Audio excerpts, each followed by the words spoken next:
Okay, so welcome to this fourth class meeting of this class in Focusing Psychotherapy and the Implicit. Our theme today, a very loose theme, the self, the person, and something Gene calls experiential differentiation, which is a lot more fun than it sounds, just from that phrase. And, of course, the themes are held very loosely, so we are very interested in whatever is on your mind about working with people in a focusing way, and we'll be opening up to your comments and questions later. And you may even want to take notes as we talk for the first part of the class, so that if there's something important you wanted to respond to or ask about or add to, you've got that there ready. Jot your questions down. Yeah. So you don't forget the question by the time we open up. Hello. Well, first I want to say that all questions are welcome as usual, and those questions were, somebody last time talked from their own therapy experience, their own clients, and even role-played a client. That's very welcome. If you role-play what your client says and you keep repeating the same thing no matter what I do, I get to haul out one thing after another. That's very nice for me. So, hello. So, the first thing I want to talk about today is everything else that we can do. There are so many methods of therapy now. There used to be only psychoanalysis, then there was Jungian, and then there was Gestalt, and then there was client-centered. But now there are so many methods you can't keep track of all of them. And what we do about that is I'm proposing, first of all, that we divide the different avenues on which therapy happens. So sometimes therapy happens in terms of words, the talking cure, so-called, but then again it can happen in terms of role play, in terms of images, dreams, moving around, action and interaction, and more. So I want to say just a few words about each of these avenues, because I believe in learning just about all of them. Just about all of them, learning them enough so that I can bring that avenue and open it up for the client. Because my use of all these avenues is always going to be based on that process that has its own its own direction. And if we center on that process, we can use all of these avenues. So I can't go through all of them right now, but I can give little instances of that. So there's body work, and that comes in hands-on kind of body work, which I respect a lot and don't do myself. But bringing the body in is, of course, central to us. And to me, that often means asking, what would come in your body if it were the way you need? Or what would come in your body if it were just right? Or if they're longing for a particular thing that never happened to them, if they're longing to be loved a certain way, or if only my father was a certain way, then I would say, what would come in your body if you were still there and he was this way? And sometimes I say, you don't have to do anything special that I can see, but please sit forward and I'll demonstrate, and move myself to the edge of my chair. I say, just so your body knows that it can move around and it can participate. And when I have an opportunity, I show them that, if they want to, they can get up. There is some assumption in the psychotherapy side that you're supposed to sit absolutely still and frozen for an hour. And I don't think it has to be like that. No. So I demonstrate that the body can participate and be free. And once in a while I will, hit something, the couch or the chair, just to show that you can do this if you want to. You can get up and turn around and pound your chair if that comes to you to do. And then I sit down again. I don't expect them to do it particularly, just so they know that the body can really be here, this body. And then the second avenue for therapy is role play. In the Gestalt method, they teach you to get up and face where you were sitting, pretend you're still sitting there, and now you are this feeling that is troubling the person, this depression or this whatever it is. And you get to be active on that person that you usually are. So instead of feeling heavy and depressed, you can feel something towards you. And what comes to you then is very important, because you have to let it come to you. And some Gestalt patients stay right at play. That's not the point. The point is to see what comes. And what may come is I want to weigh you down. I want to weigh you down. I want to make you heavy and flat. I want to sit on your head. And when you do that, when the client does that, they immediately feel much better, because they have the active side of it then. Mm-hmm. You see? It's something like you might do if you role play a client right here, that instead of suffering that repetition, all those going around in circles, you make me have it, and you're the active one. Mm.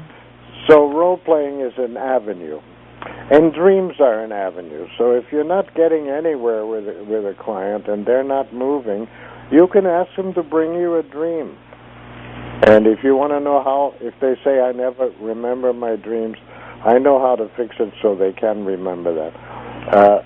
With a dream, I have a lot to say, so I can't do it now, but I can say quickly. The thing is to get a felt sense of the place, that scene in the country, or that house, or that room with those windows over there, to get a felt sense of that site, that space. And don't go immediately to the trouble, even if you know where in the dream the trouble really is. Don't go right there.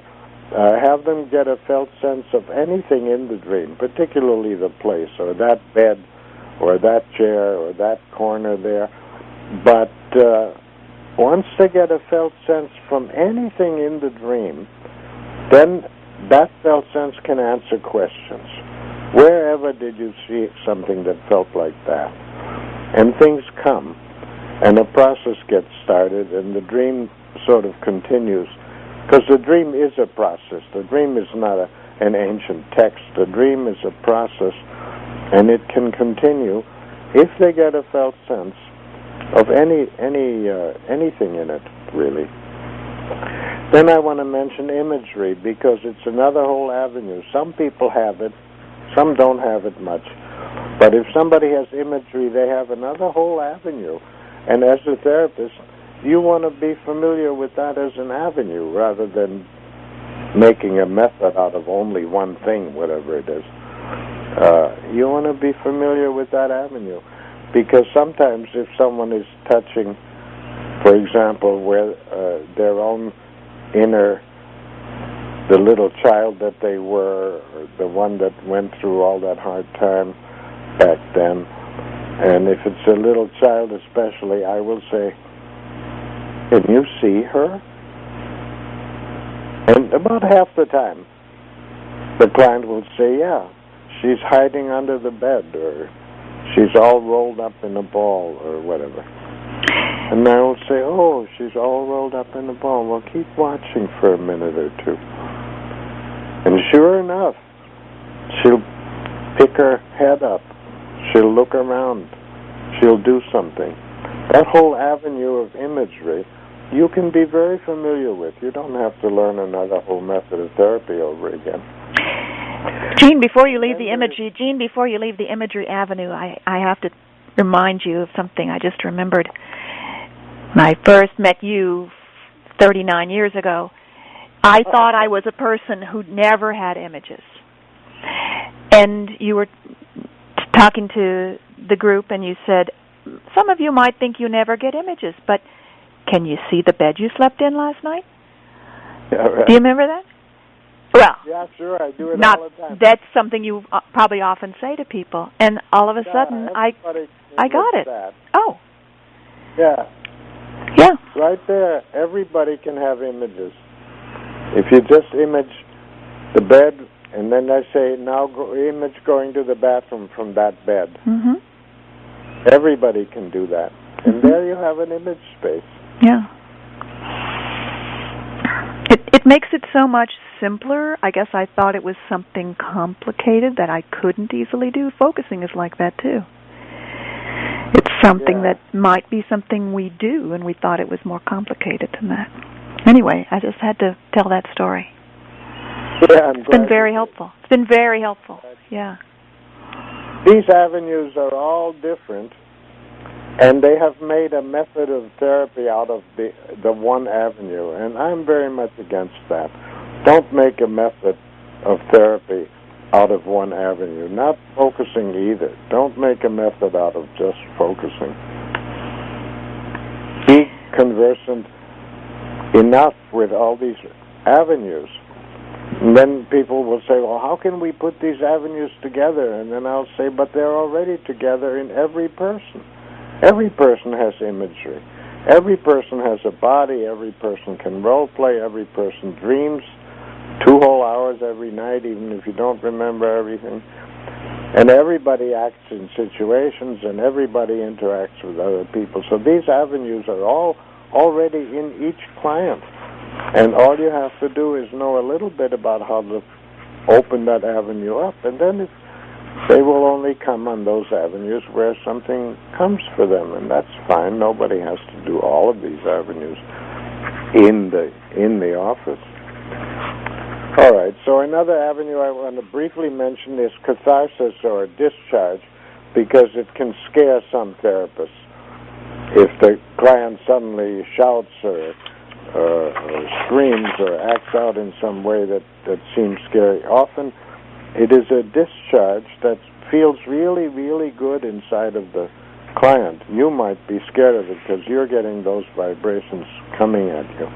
And the thing to do is to know, oh yeah, that's discharge. And in the rare case where the client will be pounding the wall, you pick up a pillow and put it in between so they don't hurt their hand.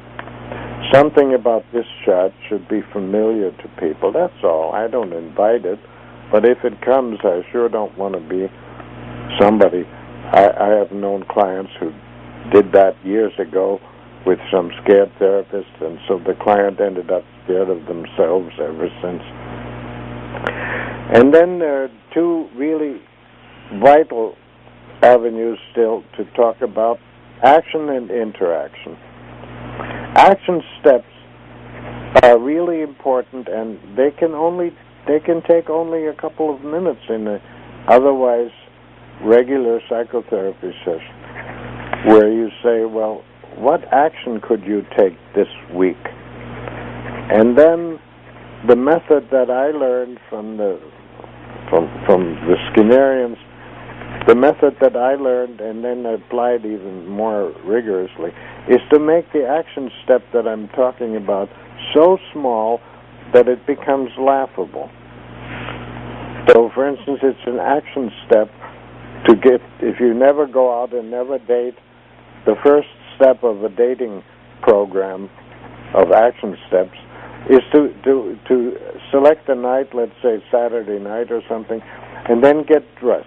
Get completely dressed, take a shower, do whatever you have to do, get completely dressed and ready to go, and then sit down and celebrate. I did my step. I really did it. I did my step. I got ready to go. And then don't go that week. Yeah, you could now go, but don't go. You did your step. Going will be next week. And then next week maybe you get dressed and you go outside, and you maybe the third week you go all the way there to some place, and there's some steps in between. You might have to buy a local paper to find where to go. buying a paper like that is a step. Am I making sense? Mm-hmm. I have had lots of success with applying that. It only takes a few minutes. And the client doesn't have to agree to do it right away. The idea I can plant, and then maybe next time we can bring it up again and say, it really helps some people to pick a step of action. Or as one of my clients told me once, when I do something, then my body gets it. I always remember that. Mm-hmm. Because there's something distinctly different about action steps. Yeah. And our people, focusing and listening and all that, our people tend to not know about that at all. And then finally, there is interaction. And interaction is always going on. You and that person are sitting here together, and there is always interaction. But you might be alert for the opportunity to respond more to an interaction that's going on, and to have the concept that you want to, as a therapist, I mean, you want to respond to the interaction, and you want to respond interactionally to the interaction. So one thing that means, which we all know, I think, but I'll say it anyway, is that you pick up the not so welcome messages as well as the welcome ones. So if your client is hinting that she's afraid that you're not getting anywhere, then I would like to say, oh, I see, maybe you're worried that we aren't getting anywhere with what we're doing.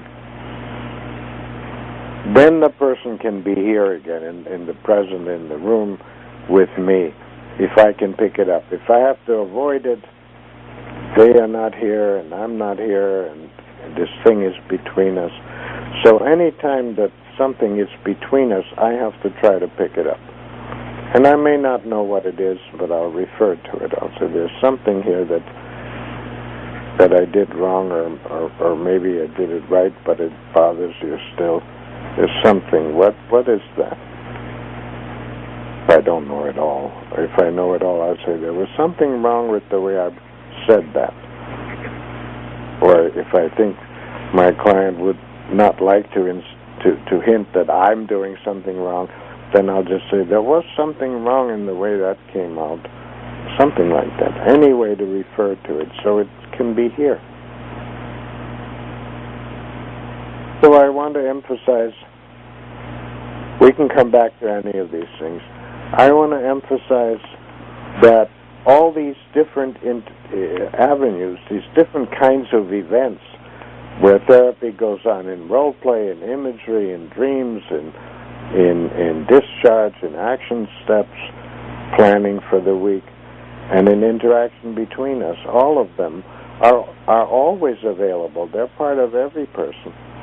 So we want to combine things. We don't want to just only do one thing the way the methods are currently taught. Yeah, that's one thing is supposed to solve everything. Yes, if it were the way the rationale goes, then this would be enough to solve everything. Because after all, everything is related to everything else in the person, and if you can do this right, then everything will come out right. Yeah, but it's not true. It makes a lot of sense, but it's not true. Different things happen on different avenues that are not really replaceable. So when people think I'm Mr. Focusing and so they can't see me unless they focus, I get upset. Mm-hmm. I know now that this happens. So I have to make clear to them, no, we do anything that will help. Mm-hmm. I'll show you focusing by and by. I'll show you, but you don't have to do only that. So that was my first big point. Then my second topic, related, however, my second topic is that everybody comes from a different, what I call a different implicit intricacy. Everybody comes from a deep down space which is more than they know. and which they don't get to find out unless they go and get a felt sense of this moment. And then in that, they enter into it, and then it opens up. Then they find out. Otherwise, they and we don't know what this intricacy is that they're speaking from. So, Gene, when you say everybody comes from a different implicit intricacy, you mean different from each other? Different from each other. And that's how come we can't know it, because it will be different from our own. It'll be different from our own, and it'll be different from the next person's. And no matter how many of these you hear, the next one is again different. And so the notion that a therapist is supposed to know the content, a therapist is supposed to know what's wrong and how to fix it, I'm saying that's a wrong notion. The therapist has to be an expert on how, not on what. The what opens up if you know the how. But if you think you have to know the what, everything will get stuck because you're not going to know the what.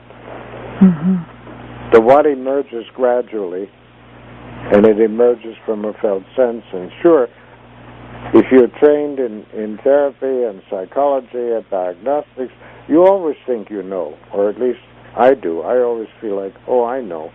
But then the next minute I'm glad I didn't say it because it's not that way.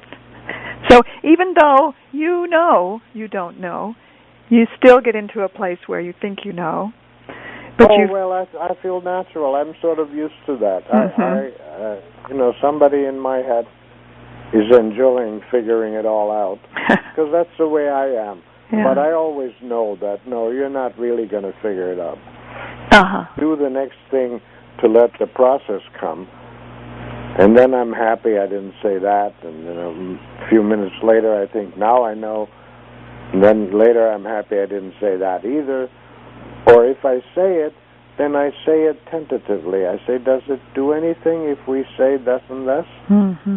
And that way I can try 10 things tentatively. And then one of them will work, and I'll look like I'm wise and I know things. But there has to be a way that I don't have to get it right. So you're also not taking your guesses and just pushing them completely away. You're keeping them where you might just offer them tentatively because they might help. Yeah, thank you. And especially if it keeps being there. Like if I now know and 5 minutes later I think I know something else, that's fine. But if the whole hour goes and I still think I know, and even next week I know, that will need some kind of saying.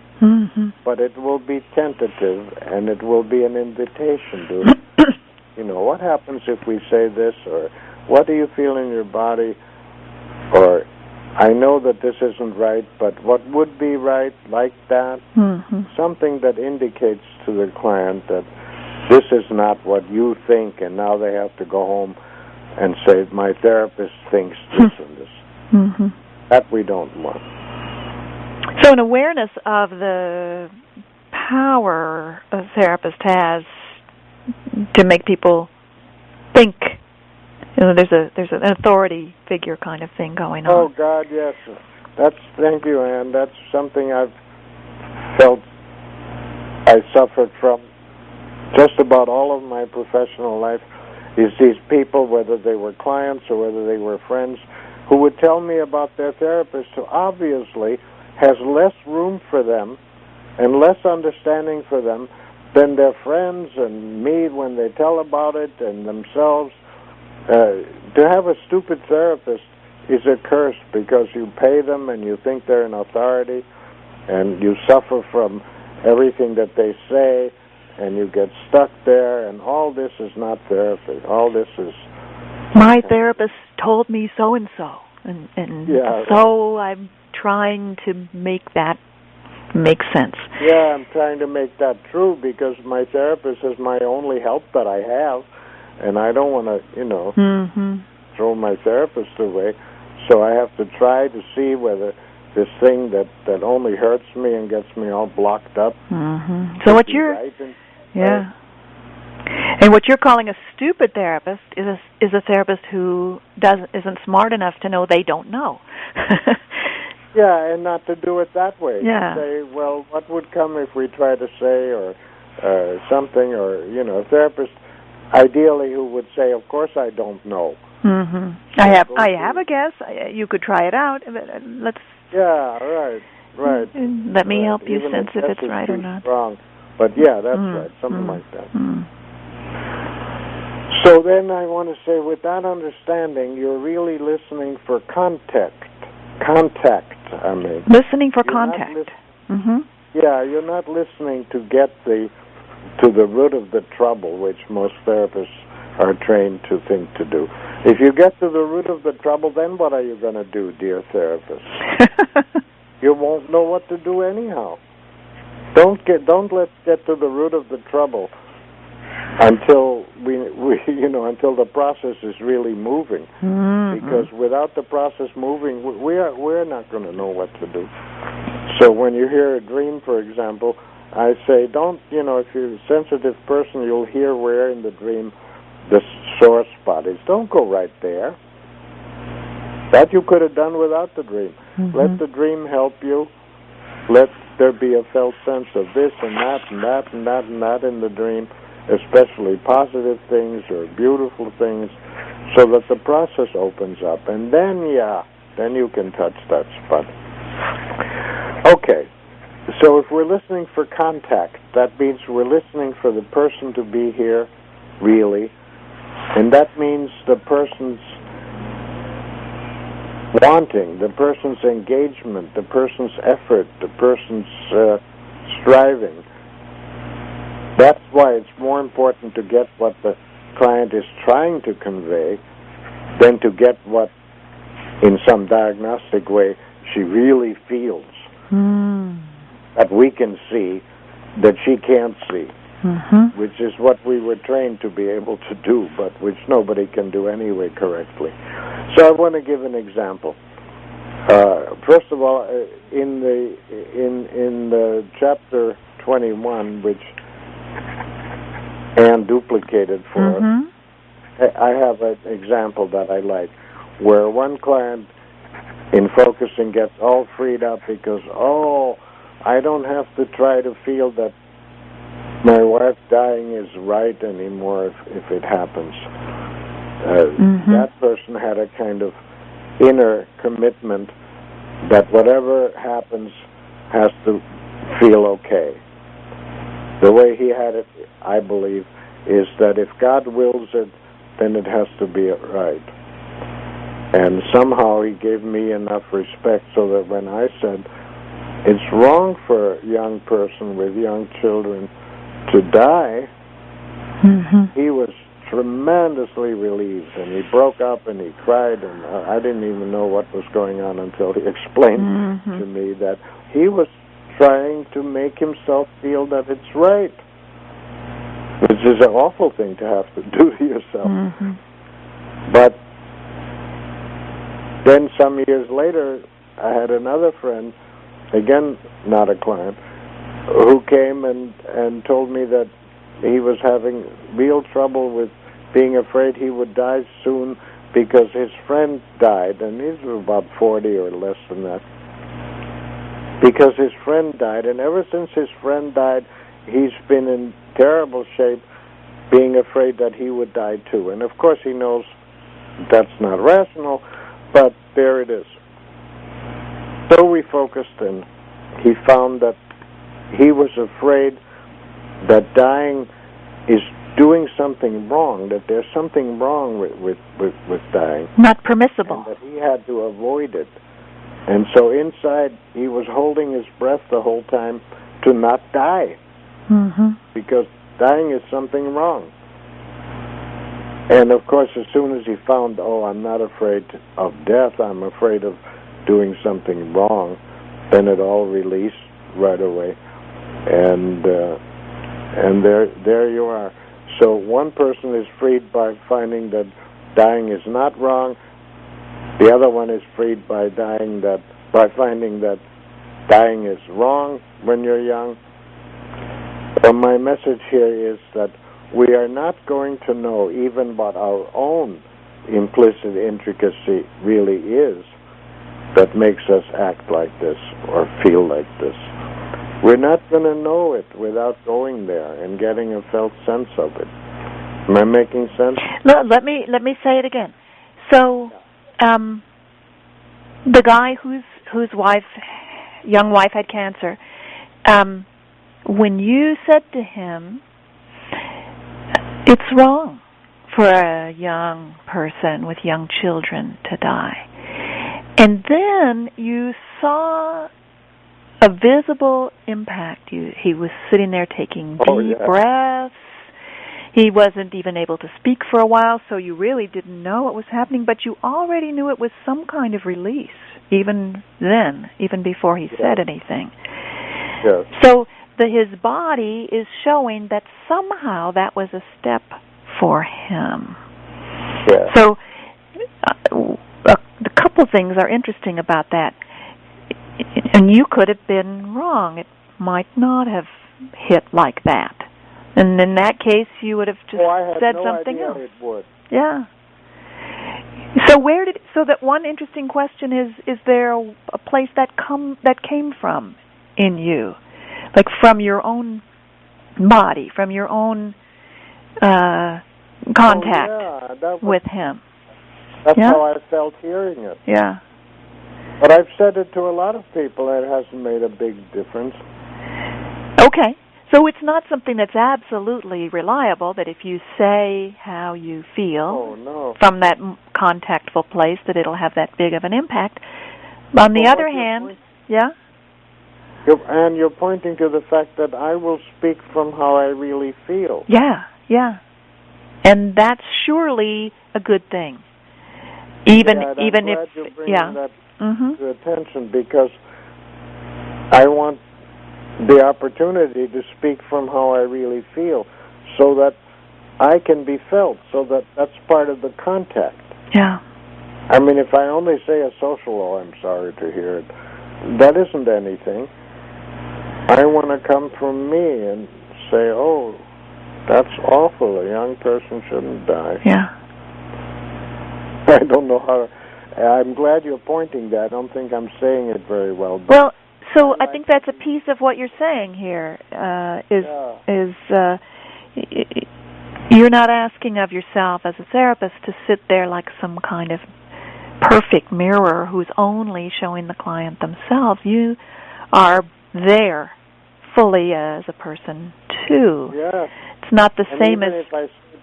even if I say back exactly only what the client is trying to convey, I want it to come from my feeling that I understand.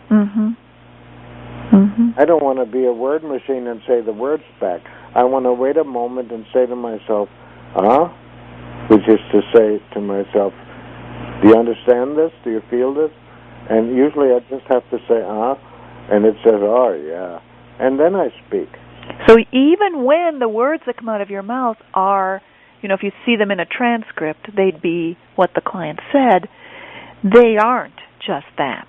Because you are there, you brought them down into yourself, they're coming back out of you getting it, feeling like you got it. Thank you. Yeah.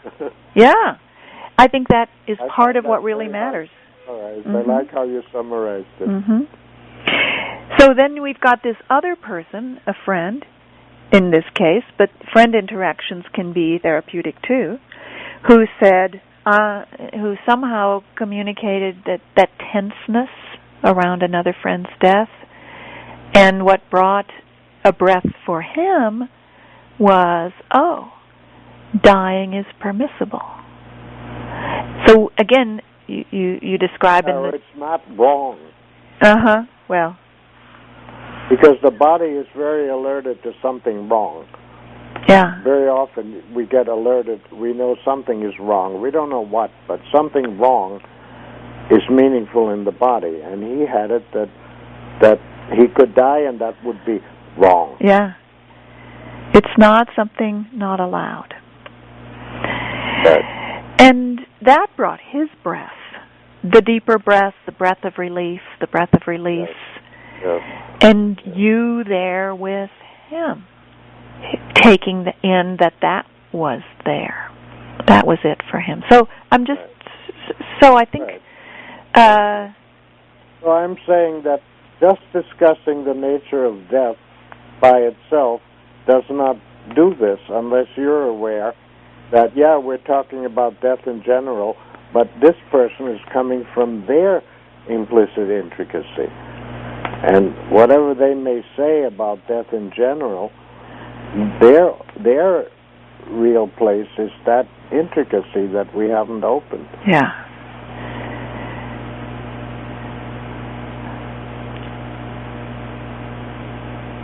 In fact, I noticed recently, if you come to the same place, I don't want to die, or something doesn't want to die, and go further there.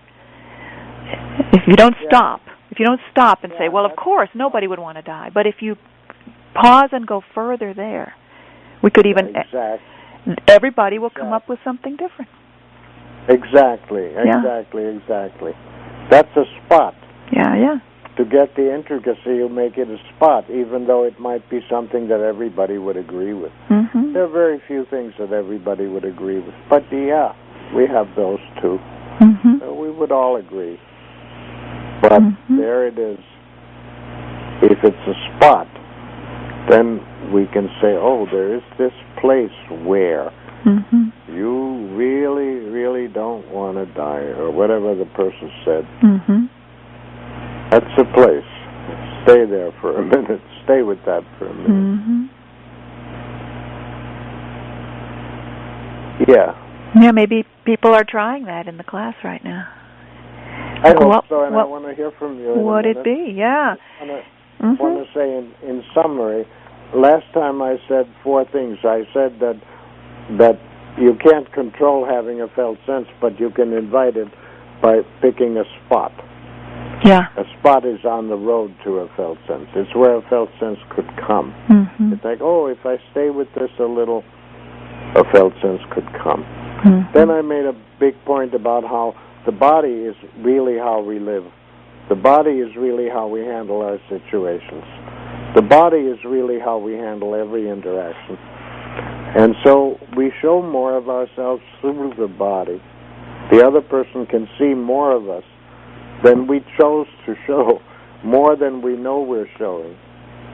And we also pick up more of the other person's way of being than they ever chose to show us, or deliberately know that they're showing us. We show more and we pick up more, and the reasons why we act the way we do and why we can't do things that we want to do are all in the body. They are how the body has our situations. And the third point I've made there is what a felt sense is the having, the sensing all that whole business, that whole intricacy. The only way you can get there to the whole, having the whole of this moment, or having the whole of this thing, the only way you can get there is to get the quality of it. Is it heavy? Is it jumpy? Is it... And usually there is no word for it. It feels like that. That quality sense is the road to getting a felt sense. Then the felt sense can open up. And the fourth point I made is that this process that we're talking about, the living process and the therapy process, has its own direction. It has its own direction. And what we are here for as therapists is to help that process move on, to help that process carry forward, to help that process be here. Because if that process is directly here, it will move on. It will move on of its own accord, of its own carrying forward, in its own direction. And we don't have to know how it's going to move on, because we don't anyhow, and we can't. But we do have to know how to help that process come. And then we mustn't get too discouraged if every effort fails. It can take a while. But we are experts on how. And we're experts on how to make the positive process come. Now, we were all trained to track the negative And then I will end with what I already said. If we really could get to the bottom of what the trouble is, then we still wouldn't know what to do without the process. So we don't have to know anytime soon what the real trouble is. We can have our ideas about it because we're psychologists and so forth, but we don't have to know what the real trouble is. And we don't need that to be part of what the client is saying either. What we need is for that process to come, for that process to be in the room with us. Now you mentioned listening for the wanting or the striving in the person. Is that what you're pointing to here? Yes, and that's why we want to get what the client is trying to convey, even if we know it's not so and they know it's not so. This is what they're trying to convey. So we say back, you want me to understand that you're sure of this. And if we hear the unsure, we can say, on the other hand, maybe something in you is not sure. Mm-hmm. But it's really important to be able to say back, you want me to hear that you're not afraid, or whatever it is, that you have the capacity to put up with this, that you are stronger than this, whatever it is that they're trying to say, because there is where the person is. And so then I want to end with this theme that a person is none of the content. A person is no content at all. A person is the having of the content. And I would say more about that because I'd like to start with Robert Drucker's question that he sent me. Maybe can we just switch over there? Is Robert Drucker here? Let me just unmute him. Hi, Robert. Hi. Hello. You sent me this question, and you said, do you want to say it some other way? You said that I had said that with just being the observer, like in mindfulness training, if you're just the observer, you don't change. Right. And Robert Drucker said, well, why is that? Or, why are you... Could you flesh out the difference between the two? Yeah, and I would like... so that we could see why your claim is Yes. And I think that's very good for me, too. So thank you for the question. You see, I'm starting with it. So I want to say that mindfulness is a wonderful thing, the way it's done, because it trains you to know that no matter what you feel and no matter what happens, you can say, I'm the observer of that. I am not that. I am not that. I am the person to whom that happened, or I'm the observer of that, or I see that over there. And that's a certain kind of power that is really important to be able to do with any feeling, to say, oh yeah, there is that. There is that. There is that. So that's as far as mindfulness goes. But in mindfulness, the way people describe it to me, you sit upstairs, and one thing after another comes up the stairs, but you're sitting upstairs, and you're kind of frozen upstairs. You're kind of frozen upstairs. No matter what happens, you're just the observer. And I say, look, this stuff is coming up the stairs. Go down the stairs. But of course not right back to the feeling where you'll get stuck. Focusing is not getting stuck in your feelings. Focusing is trying to get the body sense of all that. What quality does all that have? The whole business, the way the body has this, any this. It could be a little thing like a spot on my dress, or it could be a huge lifelong problem. Either way, I want to say, what do I feel in my body of all that? And that's the only way you can have it, actually. And then what happens, and it works most of the time, and that's a lot, then what happens is that you actually feel yourself here with that felt sense there. And there's a relief in the body. The whole body feels, oh, like I can breathe again. And the only trouble is there, right there, that spot. This is what it is. And I may not know what it is yet, but it's this. This felt sense is where the trouble is. And the rest of me, as a person and as a body, is freed, is relieved.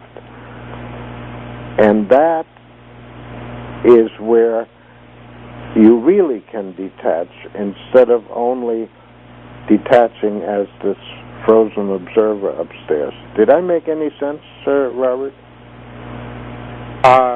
Yes. Well, I think so. Is it that you'd be saying the change in mindfulness is only that you're free from those contents, but the actual living body has not been altered in what emerges from it from moment to moment.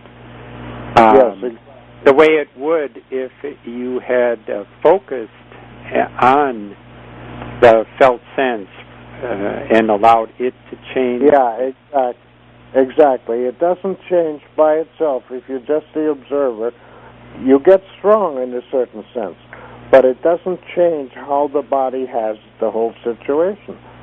It doesn't change where the trouble really is. It only changes your momentary identification with it, and that's a very good thing.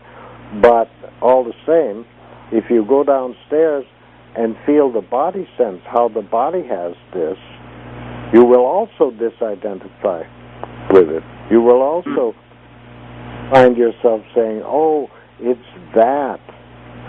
Oh, that's what it is. And there's always a breath and a release that comes with, oh, it's that.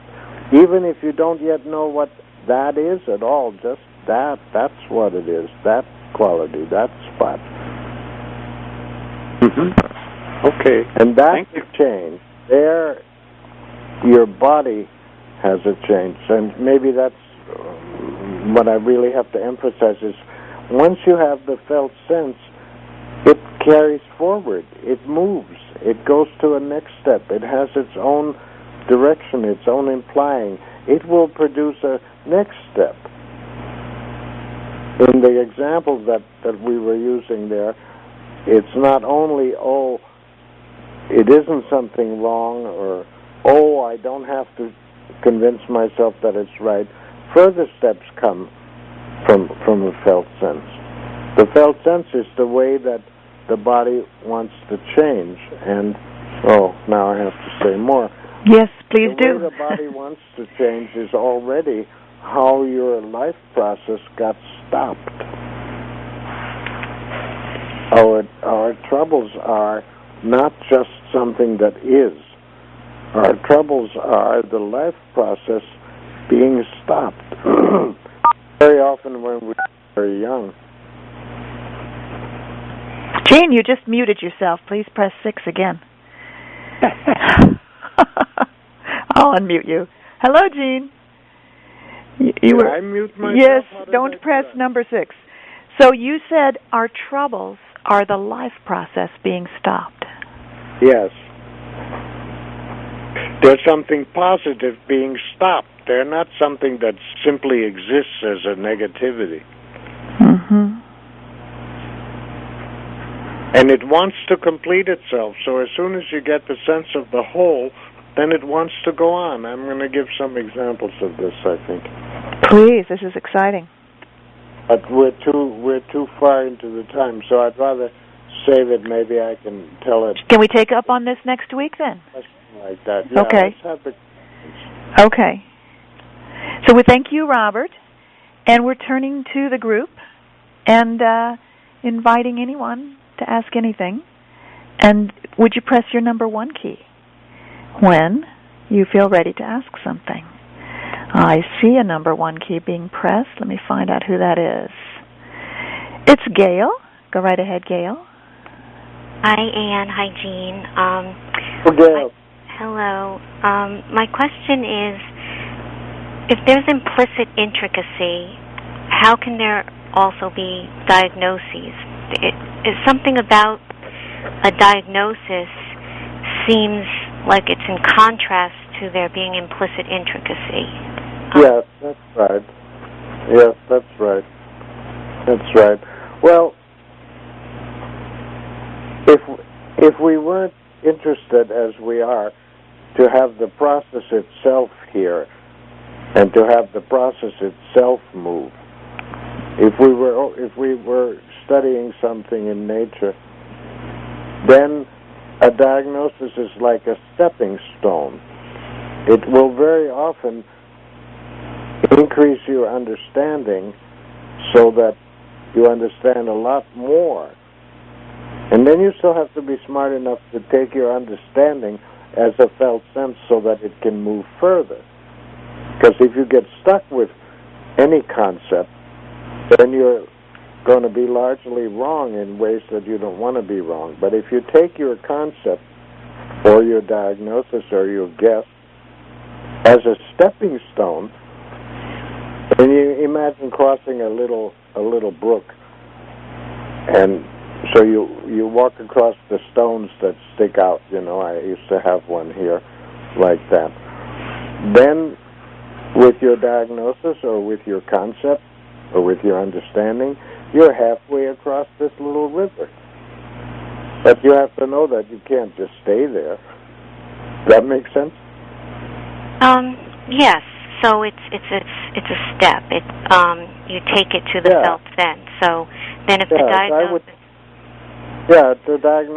go ahead. So if, like, the diagnosis is trauma, well, as I say that, as I hear myself say, if the diagnosis is trauma, the thought is, how could there be some, like, external observer saying the diagnosis is trauma? Because somebody could get, like, a diagnosis or a physical diagnosis, and it can be the same diagnosis, and one person will experience it as trauma and someone else won't. So I guess I'm just having a hard time with... I see. No, that helps.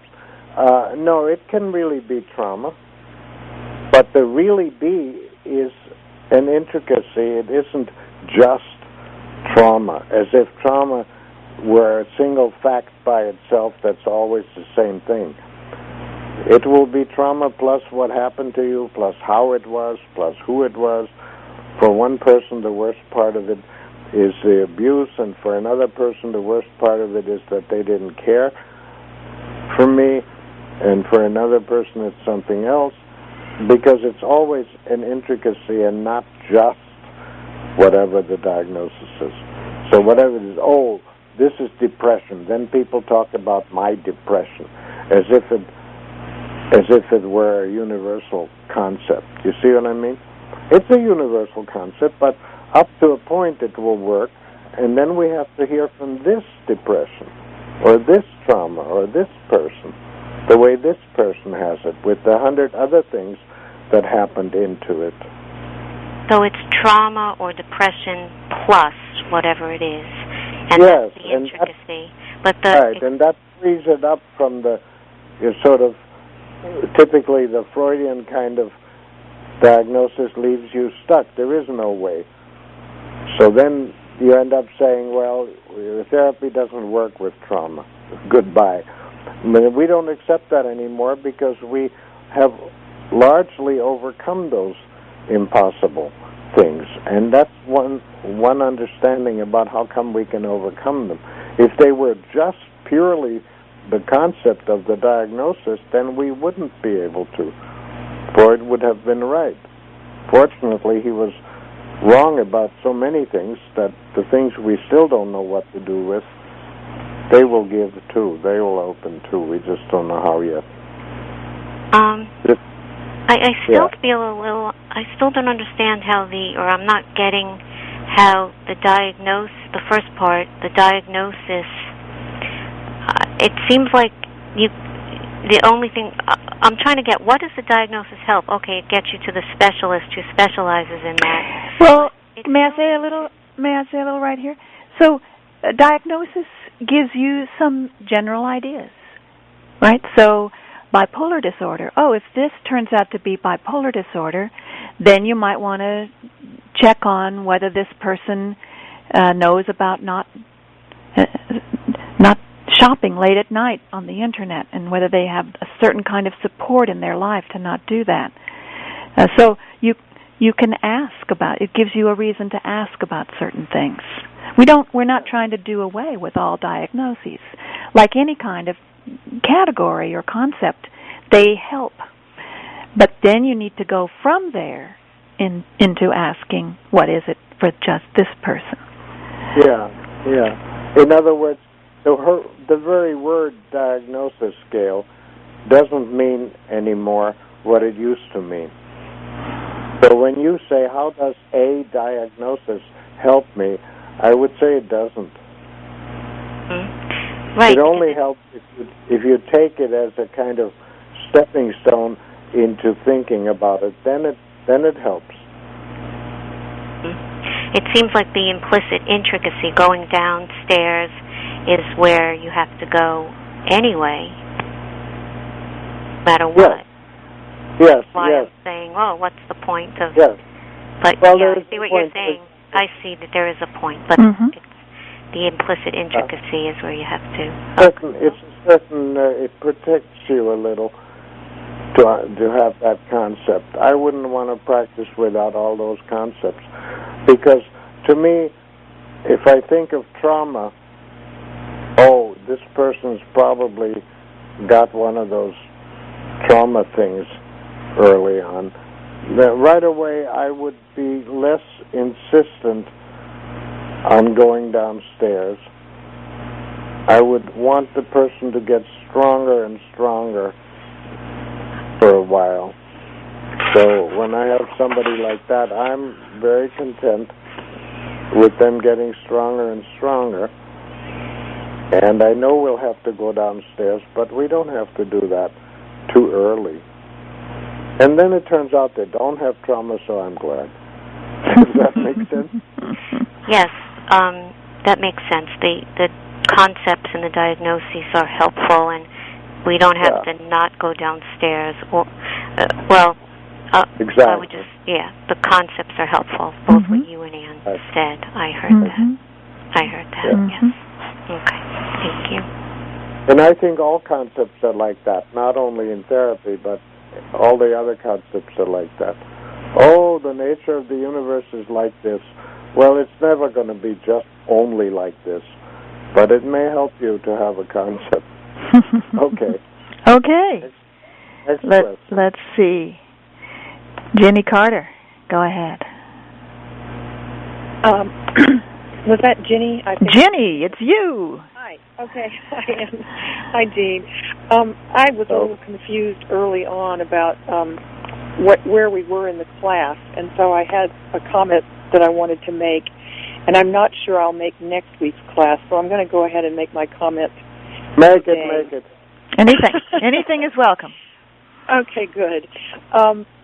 First of all, I've attended now 3 different sessions of classes with Jean and Ann, and I've just appreciated them so much. But I want to say that for me, today's class content really is the richest that I've experienced so far. And it's, I don't know if I'm just awakening to something new in myself, and maybe I'm finally getting it in some new way, or if it's really about the content. But I'm just really appreciating it tremendously. And I would love to see future time a whole class on dreams, because I missed the dream class that was one session in an earlier series that I attended. And I'm always just very interested when I hear you speak about dreams. So I'd love for the two of you to do, if you think there's enough material there. I'd love for you to do a series on dreams. Okay. It's an interesting suggestion. Thanks. So noted. Did you have something more you wanted to ask today? No, I don't. I'm afraid my life is so full and so crazy right now that I'm not really focused on this work except when I'm in the class session. Okay. I can well understand. Wonderful to hear you found today very rich.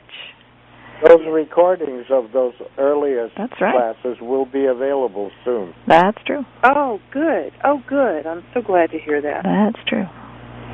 Thank you, Jenny. Let's see. I see another hand up. Let me find who it is. It's one of our many favorite people, Carol Lambert. Oh, hello, Carol. Hi, Jean. Hi, Ann. Well, my question refers to what you were saying at the beginning about there are different approaches, and we shouldn't just use focusing. We need to integrate other approaches. And I'd like you, Jean, to just help me know how to think about EMDR. And one of the reasons I ask this question is that in my community, a number of people were interested in focusing for a while, and then EMDR came along, and they sort of put it where they sort of replaced their interest in focusing with a huge commitment to EMDR. And I've never gone there, and so what are your thoughts on it? Well, I have mixed thoughts.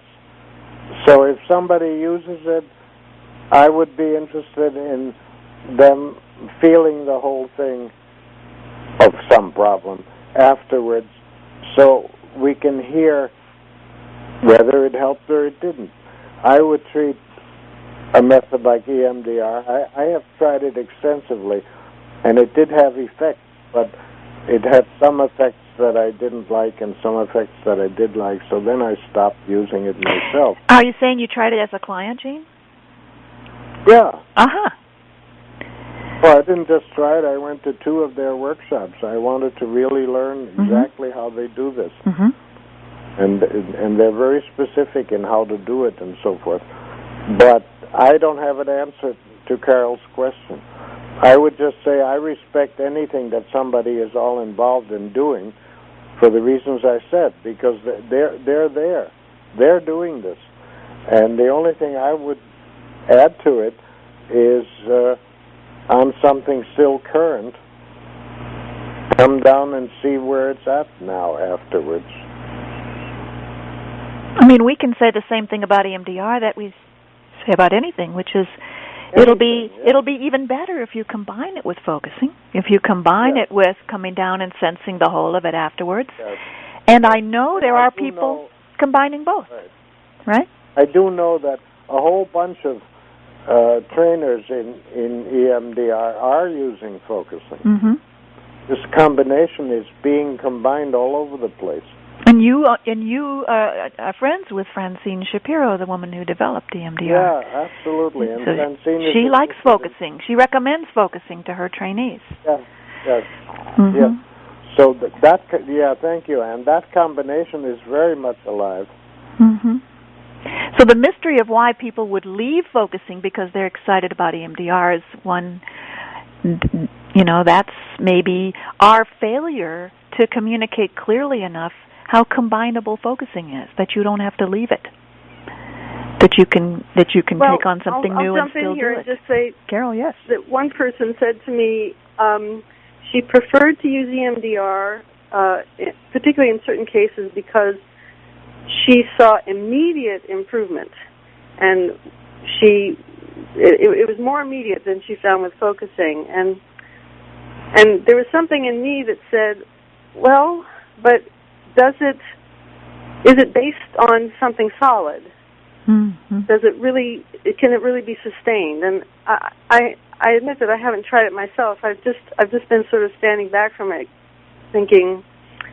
One thing I want to repeat what Anne said.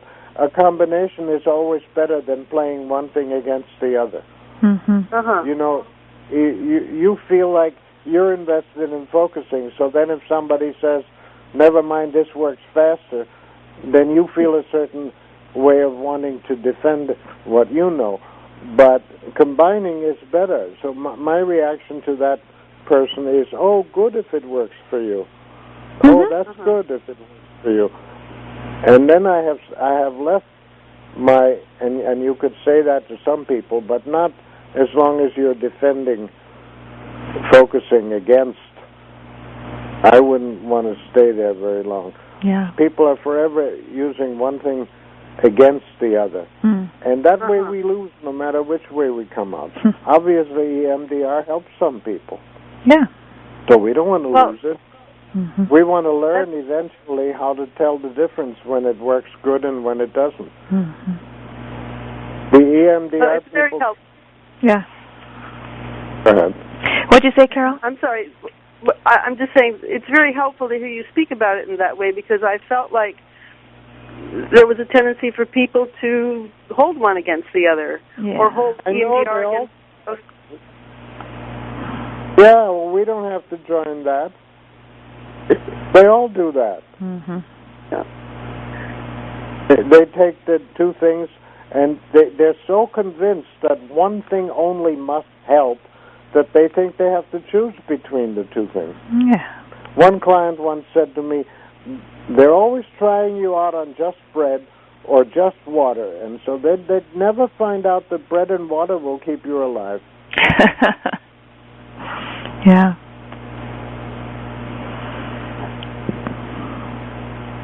Okay, great. Yeah.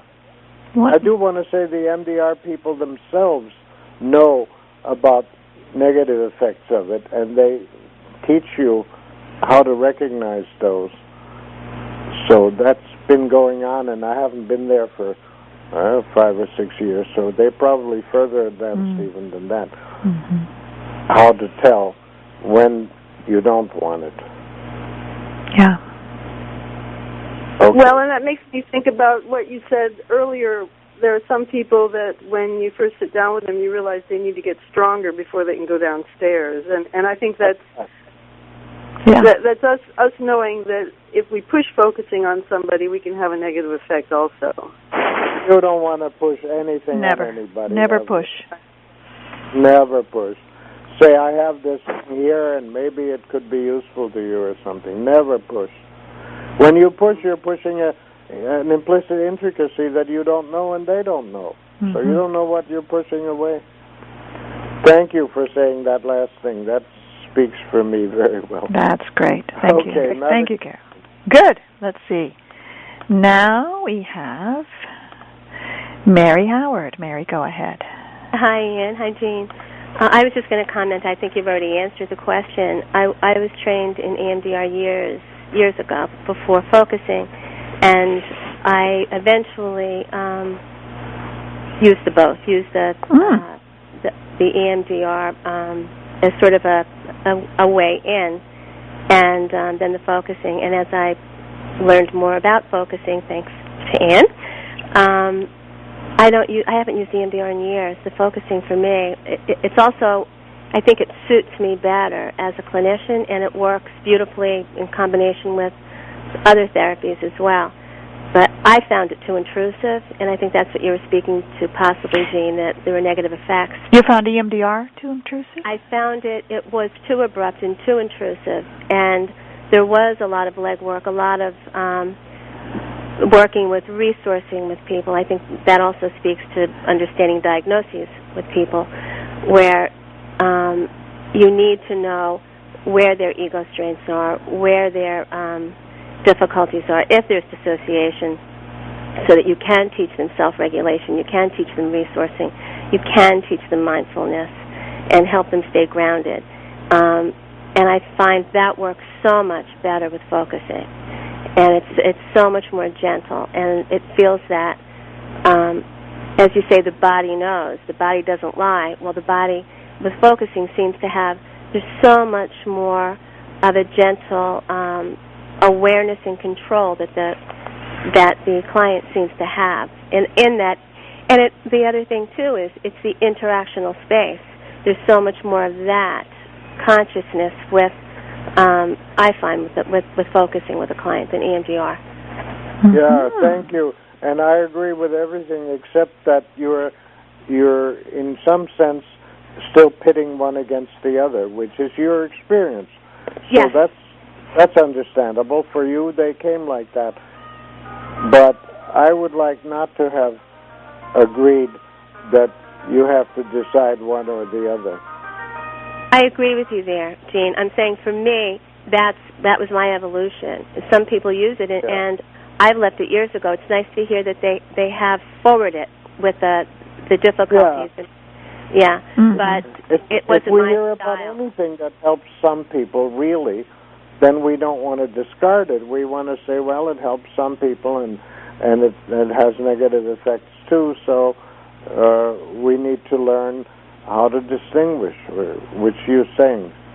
So anyway, I just wanted to get out from, because that's really my one of my two topics today, is to say, don't play the different avenues against each other. Mm-hmm. Oh, I agree with you, Gene. Sure. Okay. Okay. Thank you, Mary. It's great that you brought that perspective in. Oh, thanks. Okay. Who's next? I don't see any hands up yet. If you were waiting, there's somebody. There's somebody. Who might that be? Go ahead, Gail. I just wanted to say about EMDR that my experience with it is that focusing can be used in EMDR. That's what happened for me. But my experience is that it obliterates the intricacy.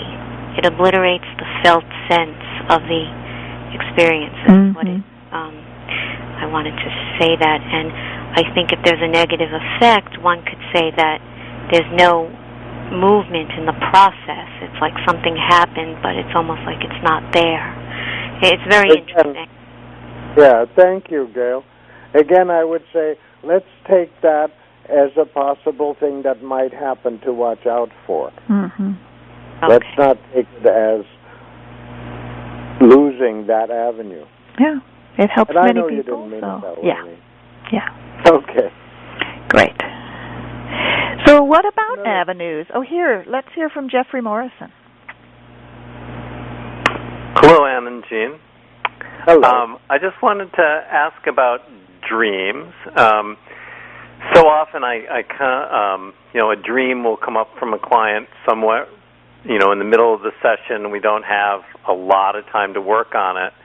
And I just want some tips about, spending just a little time with some focusing. And I heard you say earlier that you can just do a little focusing with each sort of maybe important part or significant person or situation in a dream.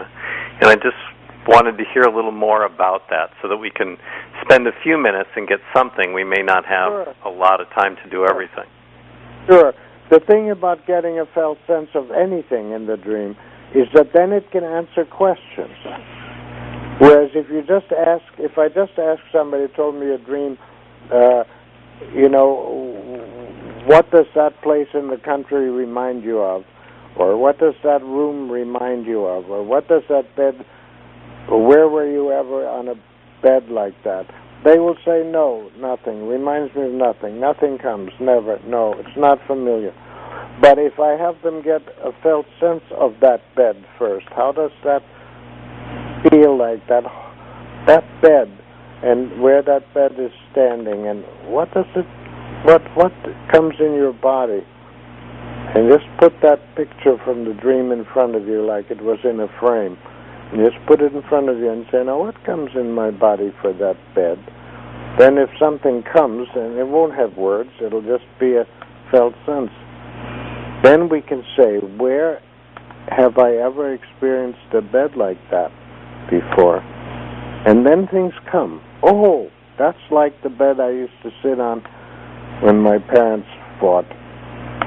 Or then I was safe on that bed. Oh, I'll say, so that bed is a safety. Let's keep that with us. Like that. But what the temptation is, that the way you framed it very well, that we don't have much time for the dream.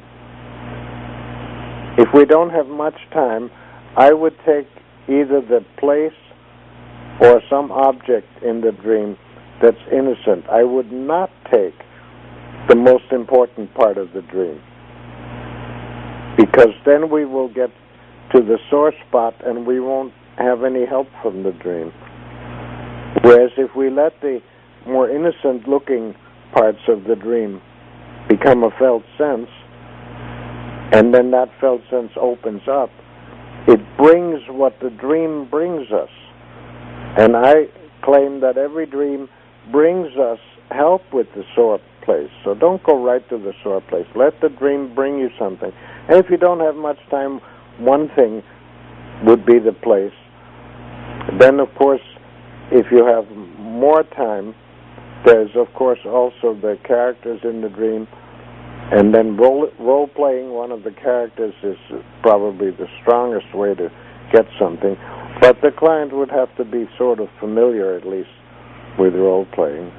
Then I would say, how would you be that character? And if people have worked with me before on dreams, they know what that means. And if not, I would say, well, suppose you're acting in a play and you're just getting ready to act. And the play is next week, but you're getting ready now, so you don't have to get up and do anything I can see. But imagine yourself standing in the wing and you're about to come on stage. How would you walk on stage? Would you stomp on stage, or would you walk normally, or would you sneak on stage, or would you crawl? How would you come and stay in the wing and just imagine that you're about to come on stage? How would you be that character? That'll bring something. And then if you don't have much time, okay. Are you still there? Yep. If you don't have much time, okay, but over a period of a few months, that person would learn how to process her dreams, at least with me. Oh, that's helpful too. And you don't have to interpret this dream. The dreams come every night. They're like those beautiful leaves in the fall. When you look at one leaf, you think you have to save it forever. But actually, look around, there are thousands of these things. So if you do only a little bit with one dream, that's okay. It'll build. No, that helps in the perspective of a little bit this week and a process as we go along. Yeah. Mm-hmm. And then just sometimes I'll just do my own focusing with what I would say is the felt sense of the dream or the residue as I sort of wake up with something. And it's kind of undifferentiated at that point, but can you say anything about just kind of that, what's left over as you wake up from the dream? Well, there's more to your question than I can answer. It's like when I first wake up from the dream, I want to jot down a short phrase for every different scene in it so I don't forget it.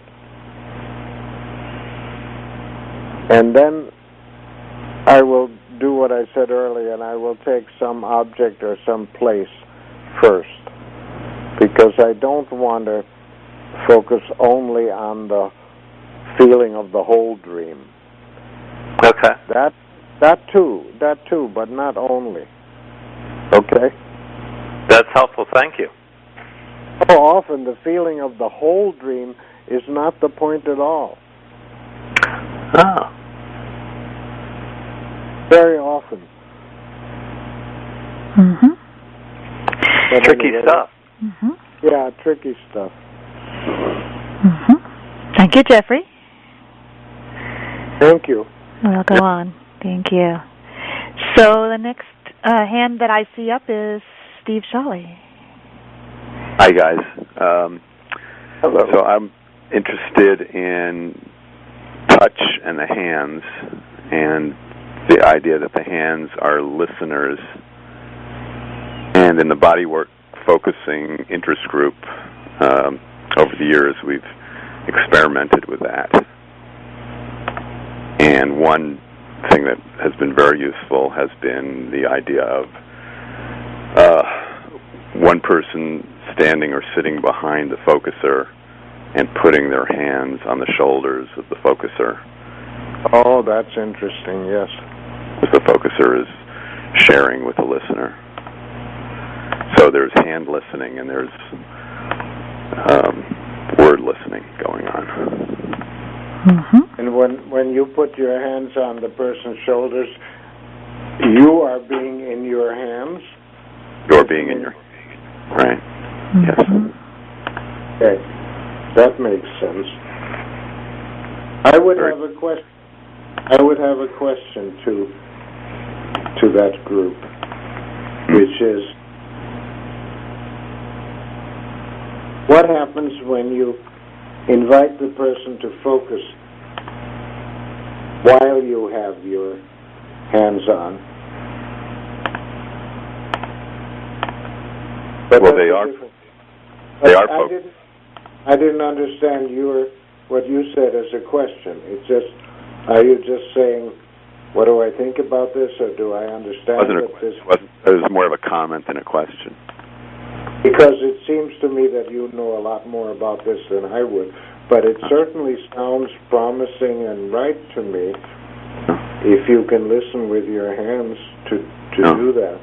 Yeah, and I think anybody who's going inside can and is sensitive in their body can be listening in their hands. Yes, touch another body. Yeah, it's another avenue that I wouldn't want to reject. I think we were all trained by people who were afraid of sexual innuendos or something, but it can be very clear that there are not sexual innuendos, and we must not be afraid. Some clients need some kind of touch. They will say so. And what about what you're not saying, in a professional Steve? context, maybe in a peer context. What I like about what you're saying, Steve, is that there are absolutely different kinds of touch, and there's a kind of touch that wants to make a change, wants to fix something, and then you're calling another kind of touch a listening touch, and that has to do with intention, that can be experienced very differently, and so it's, in a way, it's carrying what we've been saying about how to be with a person in a therapeutic setting, how to be with that person, mainly trying to get what they're saying, and then carrying that into touch as well. You said carrying, and I'm thinking caring. Caring, but in other words, expanding that way of being, and it should work with touch too. And you're saying it does, so that's great. Yeah, because the focuser then is engaged so much more directly in their body and multimodally. So the experience for that focuser who's being touched is they find their body easier to access or be in or live in. And there's more trust and more grounding and more caring and all that. Sounds worth experimenting, huh, Gene? So, thanks, Steve. Sure. Gene, did you want to say more? No, that's it. Steve did want to say more. Gene, do you want to say more? Hello? I see him here. Hi, Gene. Are you here? See, the phone might have dropped Gene's line. I don't know how to fix that. Hello? Well, let's assume he'll call back in a minute. Seska, do you want to say your thing? What did you want to say? It was a very quick question for Gene, but perhaps you or others who have done dream work with him know his answer. He earlier on said sort of casually that he knows a very easy way for people to remember their dreams, and I would like to know what that is. Well, I think it's to intend the night before that you're going to, and put a paper and pencil next to the bed. If anybody knows, would you press your number 2 key? And let's just ask Katerina first. Katerina, do you know? that sounds very close to what he said. In his dream book, there's so much. Can really recommend that. And then the article that he talked about today, the 3 learnings from the dream book, and that crucial bit of help that he spelled out as maybe an object or a place, something that is not the big dynamic thing in the dream, but something that is gentle and supportive, just like a person's hand standing maybe next to you where you can see them. The dream has these elements that bring us a lot of safety right there at the beginning. Yeah. Mm-hmm. So remembering the dreams could also then into that safety aspect of with the dream, recognizing the metaphorical quality of a object, even if it may be startling. If we sense into it, we can very gently find what the dream is bringing us towards. That way of the nighttime moving into the daytime. Katerina, thank you so much. I think Jean's back. Are you back, Jean? Yes, I just got back. I don't know how I got cut off. Don't know how that happened, but it wasn't very long. Seska was asking, what's your easy way of remembering dreams? Oh, you keep a pad and a pen by your bed, and just before you touch the light, you look at it and you say, oh, that's there, just have a dream. And after a few nights, you'll remember them. Yeah. And then when you remember too many, you can stop doing that. Because that happens. Jean, I'm sorry, I couldn't hear. It broke up when you said you put out the pad, and right before you turn out the light, you say to it, and what did you say? You look at it. You just look at it, and you say to yourself, that is there in case I have a dream. It's ready. Okay, great. Thank you very much. Sure. Great. And thank you, Katerina. That was gorgeous what you shared. Yeah. Thank you, Katerina.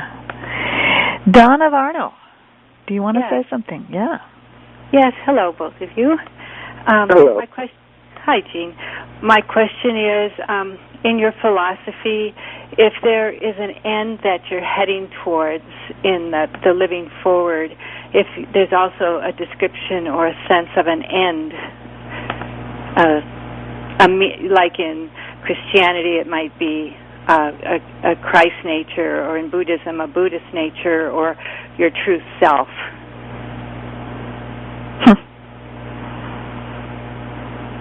Well, I don't want to have a concept.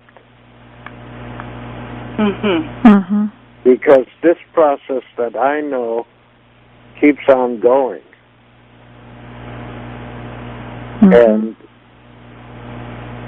And I don't quite agree with skipping everything to the end. What I see of people is that a lot of people get to the end and they have something good there.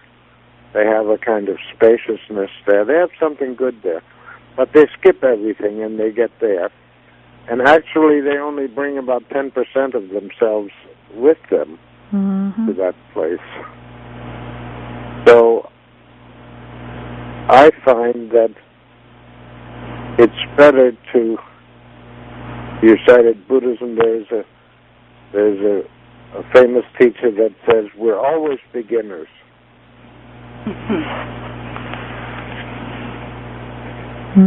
So my feeling about it is that I have a notion that there's a big live universe, and I don't know much about it, but I am from it. And how I am from it is much more reliable than what I think about it. Does that make any sense? Yes. If I can, this is what I'm understanding is, so you're interested in just being a human, not just, but in being in the humanness of it, of just having an experience, and almost a mysterious, like a not knowing, but that's. I'm maybe putting words in your mouth, maybe, but yeah. No, you're doing fine, except that word, just humanness, and I agree with, by the way. Still, if I want to be more than human, the extent to which I have to be more than human, I'm being less than human. Yeah. So that process. I need to be willing to be human. And to know that I'm going to be human as long as I'm human. And after that, I don't know anything anyway right now. But what is really important there to me is that the assumption system that we're taught is that the universe is dead and consists of these little analytical units that science gives you, which, by the way, change all the time anyway. But then when you do that, then you leave the whole thing to go to this supposedly mysterious place. And I don't feel it that way.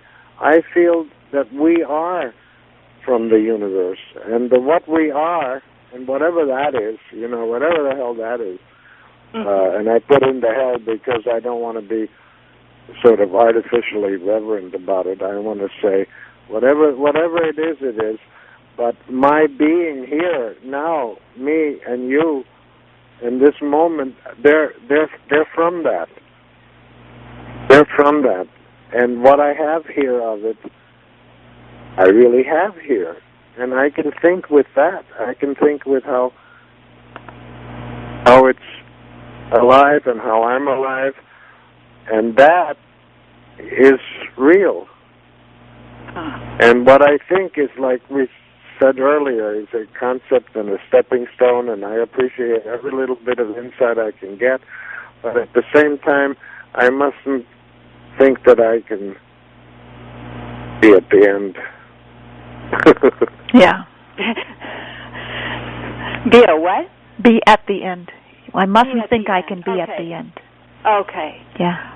Oh, thank you so much for clarifying that. I really appreciate it. Thank you. Yeah, and I don't want to put down anything that's valuable for you. I just want to change the surrounding assumption. There you go. Yes, right. No, it didn't feel, and nothing felt put down. Oh, good. Okay, thank you. Thank you. Thank you. Thank you, Donna. Thank you, everyone. I'm unmuting everyone for a moment so we can say bye for now.